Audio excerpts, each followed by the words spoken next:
In this video, I'll show you how to use the new text-to-image AI in Descript Storyboard.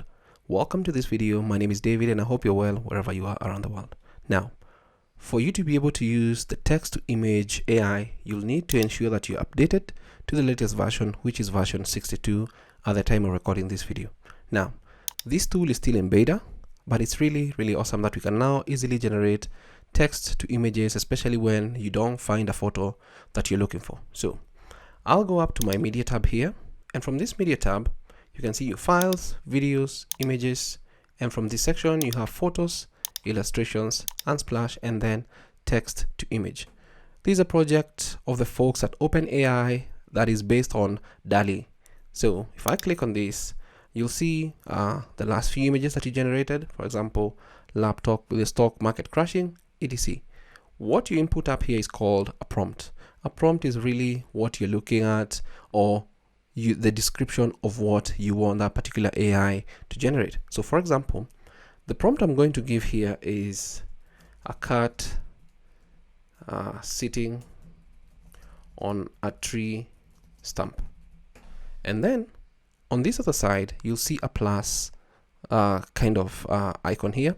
It's supposed to help you add a style, and the styles available include a photo, illustration, painting, 3D, hand-drawn. Really depends on what you're looking to add to your project. Let's say I don't want to choose anything there and just click on generate. Once I click on generate, it's going to generate 3 images right here. At the time of recording this video, 3 images are being generated at any one go. So let us see what we're going to get.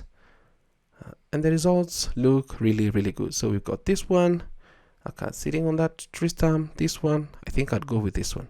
So if you like what you see here, just click on it and it's going to download the media for import. Now once it downloads, it's going to be put where your cursor is, and it's available. It's right here for you to use and manipulate the way you want.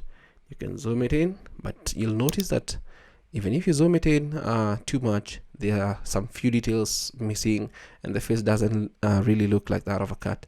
But this is still in beta and I believe it's going to get better, and it's up to us to test it out and see how we can incorporate it in our projects in Descript Storyboard. But that is the new text to image AI in Descript Storyboard powered by DALL-E. Try it out and see if it works out for you. Thank you so much for watching this video. Until next time, stay safe and never stop learning. Thanks for watching.